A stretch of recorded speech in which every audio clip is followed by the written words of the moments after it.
Yanks are coming, the Yanks are coming, the drums rum-tumming everywhere. So prepare, say a prayer, send the word to beware. We'll be over, we're coming over, and we won't come back. Welcome back. I'm Jim Cruz. I'm an Army veteran. I served 1967 to 1970. I deployed to Korea from 1969 to 1970. I got out of the Army in 1970.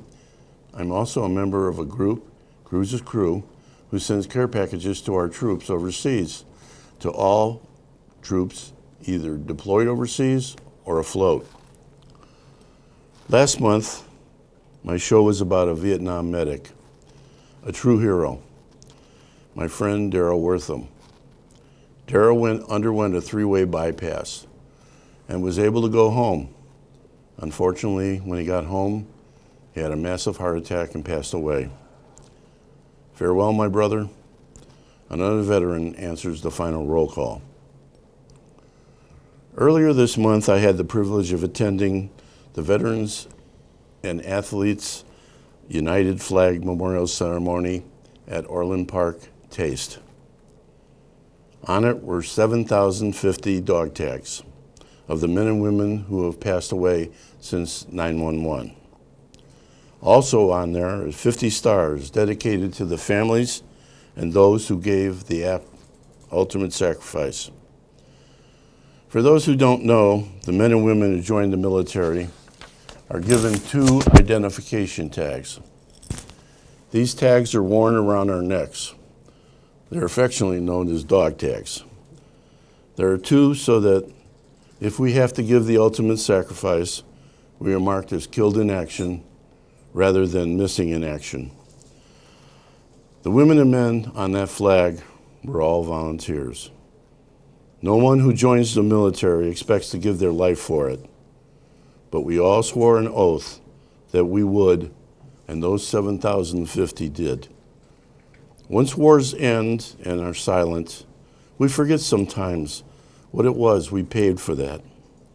Not in money, but in the lives of the men and women who died for us, who gave us their futures so that we could live our lives as we do now. My guest today was a military police officer in the Army Reserves. He grew up in Hickory Hills and joined the Army Reserves in 2007 when he was just 17 and still in high school. He served in the 814th Military MP Company out of Arlington Heights, Illinois, from 2007 to 2013. In 2019, Adam trained as a military corrections officer. He deployed to Afghanistan from 2010 to 2011, supporting Operation Enduring Freedom, and he trained hundreds of national soldiers at the corrections facility at Parwan in Afghanistan. My team supported him and his team when they were deployed. Since then, he has worked in state and federal law enforcement in Illinois and Wisconsin, and he and his wife, Dana, currently reside in Stoughton, Wisconsin. Adam, thank you for coming. Pleasure and to be welcome here, back. Jim. Thank you. Where'd you go to basic, and what do you remember about basic training? Well, basic training, as you had mentioned, in 2007, when I was still a junior in high school, joined the Army in the reserves, and I attended basic training at Fort Leonard Wood, Missouri, or is affectionately known as Lost in the Woods. So that's you know, it was a tough time. You know, being a kid, literally 17-year-old kid, and you know, looking back now, being a little bit older and having gone through the military and being a veteran, you know, how difficult from a drill sergeant perspective it must have been because our entire company was all split. They call them split op when you do that in between school, and so the whole company was a bunch of 17-year-old high school kids. It's got to be interesting being 17 and starting to pull the discipline that they pull and getting up at the crack of dawn and running a mile. Yes, it was an adjustment for sure. Where'd you go to advanced individual training, and what do you remember about it? So AIT, like I had mentioned, so that split op program, it was back at Fort Leonard Wood, Missouri. And I would say that that presented some specific challenges too. You know, I got to get scooped up from high school, become a soldier in, 9, 10 weeks, and then I get thrown back into high school as a senior. So to say that myself and everybody else who came back to AIT had that full discipline of coming straight from basic, it had its own challenges coming from high school, coming from the real world, if you will, back into training mode. And you studied to be an MP, right? Yes, I was a military policeman. officer. Yep. What was that training like? It's basics of law enforcement and, traffic enforcement, and they touch a little bit on corrections in the basic MP school. And one of the things with being a military police officer is that they always instill into you that you're the best of the best. If you're going to police soldiers who are the best of society, you need to be even better. So they definitely beat that into you that you have to hold yourself to that higher standard. I understand. Yeah. I was regular Army, but what's it like being in the reserves? It's unique. Regular Army obviously is full-time, 24/7. Reserves, it's usually 1 weekend a month and 2 to 4 weeks in a year. You go out, like we went up to Fort McCoy a lot or some other various bases throughout the United States. And, that presented its own challenges as well, because you're basically living your civilian life, and once a month you have to kind of go back into soldier mode. And Was that hard? yeah, I mean, it's hard to kind of turn that switch on and off, and the reserves is its own beast and animal, if you will. I've talked with many folks across all services, Army, and otherwise in active duty and Guard, and Reserve and Guard, they have their own lifestyle, if you will. Right. So when did your unit deploy to go overseas? So well, the whole unit didn't go. So I was part of what they called a detachment. So I deployed as an 11-man detachment out of the 814th. And I was in Detachment 3, so we were the third group of guys out of our unit to go over, and there was 1 or 2 behind us that ended up going out as well. So we kind of got pieced out 11 at a time out to Afghanistan. Did you have to go through some special training before you went over there? Yeah, so part of that civilian reserve kind of back and forth, getting pulled in and out, you had, in the summer we went to Fort McCoy and did like a 3-week kind of just general soldiering refresher course, if you will. Kind of more basic weapons tactics, basic patrol tactics, just kind of that refresher. Right. And then immediately prior to going overseas, we were down in Fort Bliss and just over the border up in New Mexico, an extension of Fort Bliss, for about a month doing specific training to our mission. Okay. What was it like when you got over there? It was, I would say scary would be a word to describe it. Stepping off, because the whole process, it's just kind of a whirlwind. Back to the training, we're out there in the desert of New Mexico, basically training our specific mission, and like you had mentioned, in 2009, I had to reclass or cross-train over to corrections specifically, because in the military police world, it's 2 different job titles. And so, had to make that transition from military police mindset to detainee operations, is what they call corrections.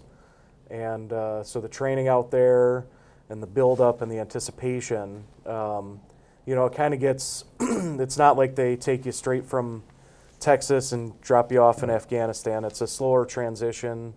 We stopped at a base in Kyrgyzstan for, it's about a week or 2 to kind of, they do paperwork processing and just wait for your flight over there. But hitting the tarmac at Bagram, at the time 20-year-old kid, stepping out, looking out into mountains, surrounded by mountains, a funny country, and knowing you're in a war zone, it's certainly, you're just on high alert and taking everything in. I know this is going to sound kind of funny, but doesn't it get boring sometimes over there? Absolutely, it does.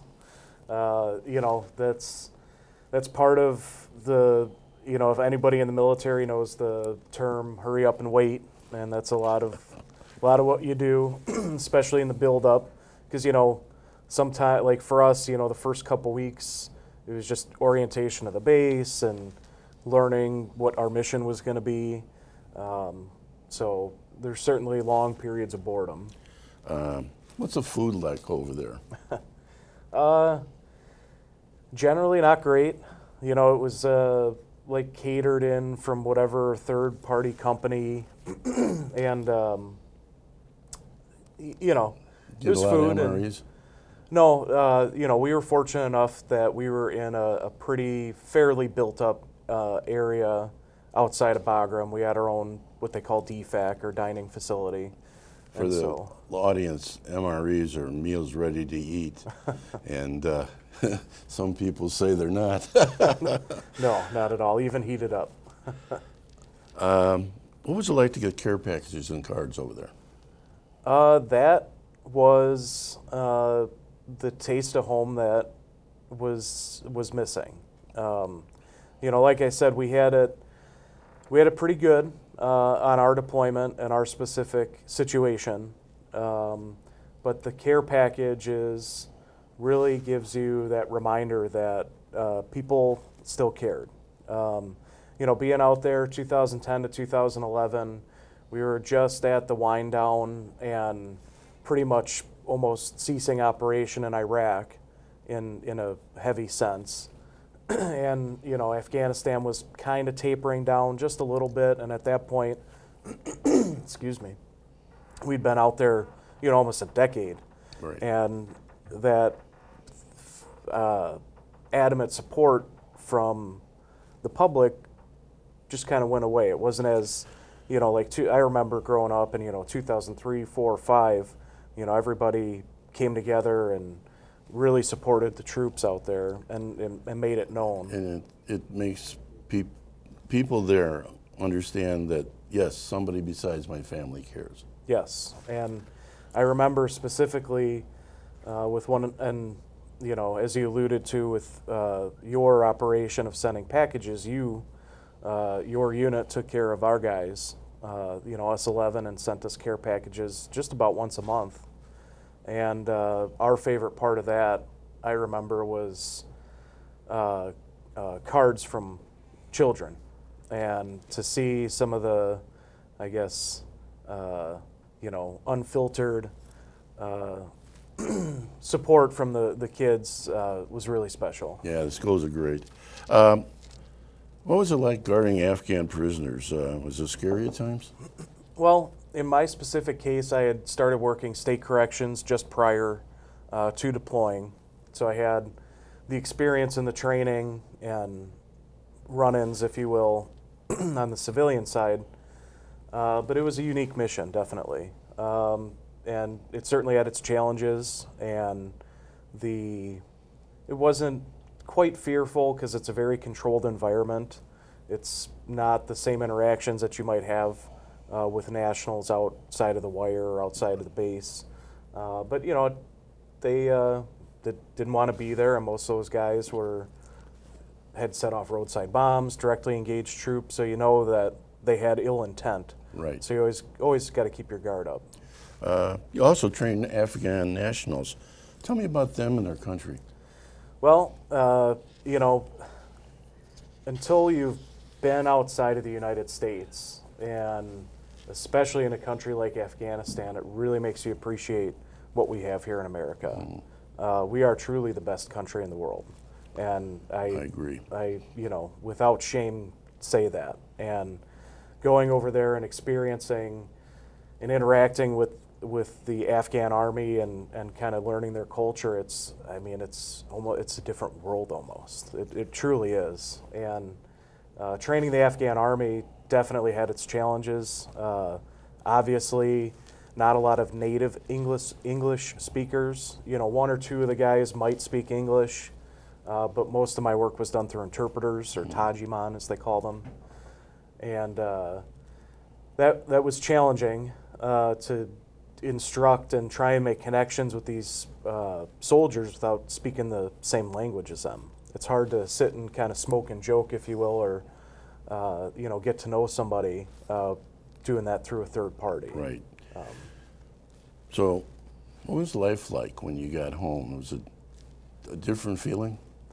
Yeah, it's a lot of different feelings. You know, going over there, completing our mission, coming back, and going back to the reserves and the challenges that the reserves have. And this is something that I speak to very often with other veterans who are active duty. One of the challenges that we have as reservists, and at the time, that transition back to civilian life is kind of non-existent. You're plucked up from your job, your career, your family. You're thrown over in a combat zone and out there for, you know, we were out there just about a year. And then you're thrown back into the civilian world, and it's like, all right, everything's back to normal, and that's quite far from the truth. Yes. What have you been doing since you got out of the Army? Well, I ventured into law enforcement, continued in corrections for a while, state corrections, and transitioned to federal corrections. Then I got into law enforcement, federal law enforcement with the Veterans Affairs Police. And, you know, that was a unique mission, unique job, being able to be on the law enforcement side of things, but also have that service to other veterans still. And throughout that time, I guess the first month I got back, I joined the VFW. Mm-hmm. Now, that's interesting because I know where you went to the VFW. How did you get there? So there's a couple steps in my VFW journey. My first stop in the VFW was my grandfather's post in Lamont. Right. And so I joined as a life member right away of the post in Lamont, Illinois, and had the opportunity to be sworn in as a member at the meeting with my grandfather. Mm-hmm. And so he was the huge inspiration for me to join the Army and join the military and serve. And then I wanted to continue in his footsteps and join the VFW. Yeah, that had to be special. It really was. Yeah. To swear in as a member of the VFW with my grandfather there was certainly special. Now, you're involved even more with the VFW now as a state officer. And, well, first of all, what does the VFW do for vets? Well, it's a very, I could probably sit here and talk about for 4 or 5 hours about what the VFW does. And so... Let's hit the pie points. Definitely. So VFW, for those who don't know, it stands for Veterans of Foreign Wars. And so we are what's called a Veteran Service Organization. And so it's similar to the American Legion or, you know, Disabled American Vets or DAV or AMVETS. Those are all what they call VSOs or Veteran Service Organizations. And, you know, the VFW's special qualities is you have to have been boots on ground overseas in a combat or war area or active hostile area. So that's what sets us apart from the Legion, who it's open now to any veteran or disabled American veteran is qualified based off your disability. Now the VFW, the biggest mission we have is serving and supporting veterans and active duty military as veterans. And it's bringing together people who still want to serve, because obviously what you've done in your life with the care packages and being in the VFW, people who join the military have that service bug. They want to give back to the community, they want to give back to veterans, and the VFW has many robust programs, anywhere from youth scholarships to promote patriotism and Americanism to the youth. We have veterans assistance programs, like up in Wisconsin, we have what's called the Unmet Needs Program. So a veteran who's falling on hard times and maybe needs that one rent payment to help get them back on their feet, or that car payment so they don't get repoed. That's one thing that we do, and many other states have similar programs to that. It's really hard to succinctly put what we do, but it's... You pretty well hammered it out there. You took another challenge. You became a state officer. Yes, at a couple different levels. So back in 2019, I was appointed it's a position called state surgeon. And so basically you promote health and well-being throughout the state to other, each level, like district and post all have surgeons. So you promote health and well-being. And so ever since then, that position serves on what's called the Council of Administration, which runs the VFW state from the day-to-day. But then I took the leap last year and took a full-time position with the Wisconsin VFW. So now I have the fortunate pleasure of working and serving full-time for the Veterans of Foreign Wars of Wisconsin. Our oath never ends. Never does. It does not. Well, I want to thank you for being on the show and talking about your experiences and how you're carrying on your service with the VFW and also the state and federal government. Yeah. And I thank you for that. Thank you, Jim. St. Paul's Lutheran Church is having the 7th Annual Veterans Luncheon on September 26th. The church is located at 4660 West 94th Street in Oak Lawn, Illinois. And active and veterans are invited, and there's no charge. However, RSVP by September 18th is required, 708-423-1040. And the guest speaker will be Lieutenant Colonel Chaplain Steve Hoken. Entertainment is provided by the Bygone Girls, and there's free door prizes. I've attended 4 of these, and I tell you, they do a really great job. After this show, at the end of it, I mean, there will be a flyer that you can look at it, and we'll also have the phone numbers on there and a little more information.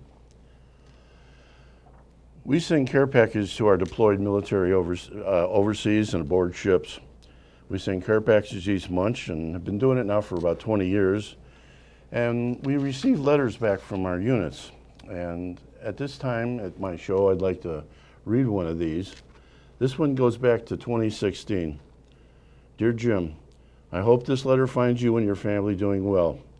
On behalf of my paratroopers, I want to send you a heartfelt thank you for all your efforts in sending our care packages. It always makes you feel like home is not so far away when we receive such acts of caring from patriots such as yourself and your team. It truly puts smiles on our faces and brightens our day. It makes our jobs easier knowing we have the support from people like you. Respectfully, Lieutenant Colonel Doug Gibson, Commander, Headquarters Battalion, 18th Airborne Corps, Forward Operating Base 3, Baghdad, Iraq. Should you have a deployed serviceman or woman overseas, I and my group would like to get your addresses from you, and we'd like to send them care packages.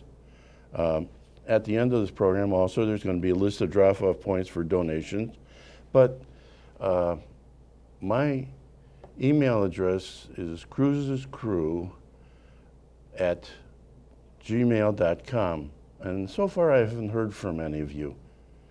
We really want to help our men and women overseas.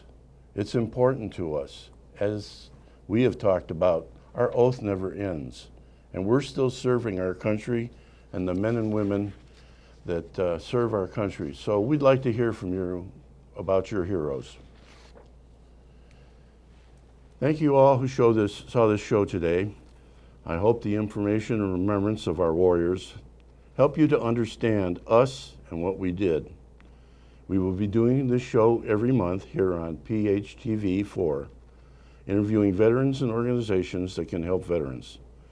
Thank you for watching, and I hope to welcome you back again next month.